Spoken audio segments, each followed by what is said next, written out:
made his return last night after missing the last 14 games with a quad injury, but he wasn't a factor. Boogie came off the bench and only scored 3 points, going 0 for 2 from the field in 8 minutes. After the game, Steve Kerr said it's a huge adjustment for Boogie to play the Raptors after such a long absence. Draymond Green also took the blame for Pascal Siakam's huge game, promised to take him out of the series.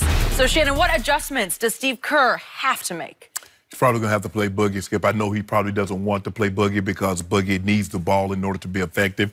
And if you give Boogie the ball, that means Steph and Klay does not have the ball. But he's running out of bodies. KD's not going to play. We don't know if Iggy's going to play, and if he does play, how long and how effective can he be in playing? You hope he doesn't. It doesn't matter to me because I got 3 cases on this, so I feel very comfortable. I feel very comfortable with where I am right now. He's going to have to go deep into his bench, and I know that's not what he wants. Normally, teams shorten their bench. The further they go in the playoffs, the shorter their bench gets. They want to know the guys they can count on. Your starter's going to play heavy minutes, somewhere up with 38 minutes a game. Kawhi played 43 last night. Steph was at 40. Draymond was at 40. Klay was at a little over 39. So that's what you see. Siakam played 39. Marc Gasol and Kyle Lowry would have played more minutes, but they got in foul trouble, so they had to rest. That's what you normally rely on. Well, no KD. Iggy's banged up. You're going to have to go to a guy that you know can get you buckets, but you don't know. That was the old Boogie. This Boogie has been out for, 6-8 weeks?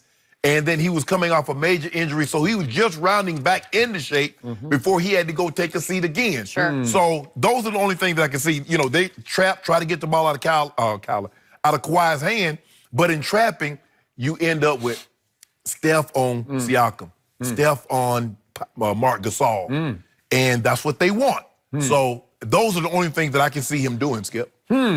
So, Jenny, this is ironic because the man across the table has been saying for a week or so, you cannot play DeMarcus Cousins in this series, right? Right. And then he just made a bet against Golden State, and now he's suggesting publicly that Steve Kerr go ahead and play Boogie. I said those are the adjustments that I can see he's making. Okay. So you want Drevko to play 35 minutes? Quinn Cook? I do not want DeMarcus Cousins playing one more second.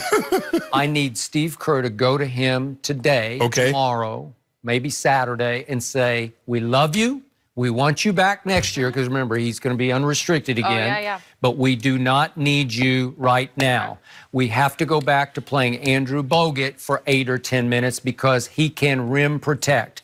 He can defend at a much higher level than DeMarcus ever thought about. And I love him, especially as an offensive player, but we know that defense has never been his first priority. And Bogut is the only guy that didn't get off the bench last night. He didn't play a second last night, and that won't work.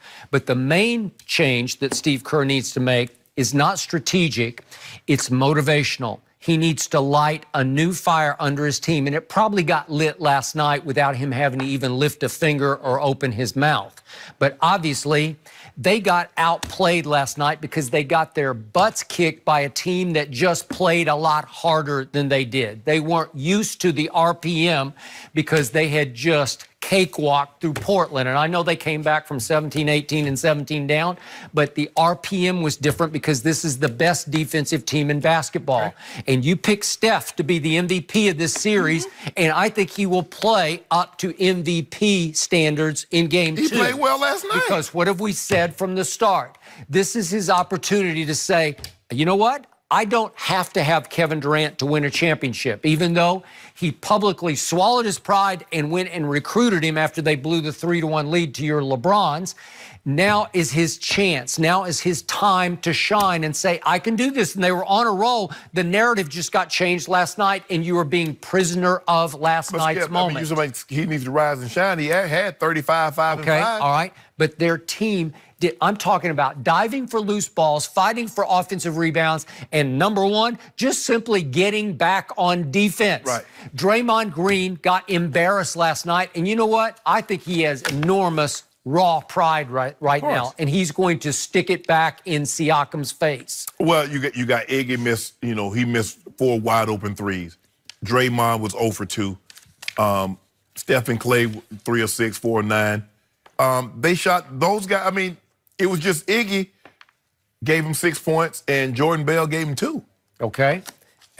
What I'm saying is you're going to see a different look from the start from Golden State.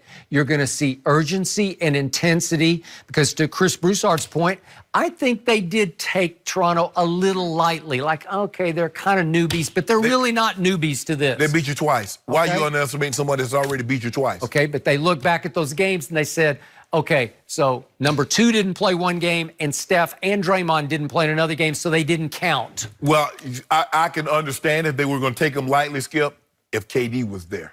But when you're undermanned and you're missing 30 points a night, once you get to a certain level, you realize this team can beat you. This is not an accident. They beat they beat 3 teams 4 times in order to get here. Okay. So clearly, they have the firepower to beat you.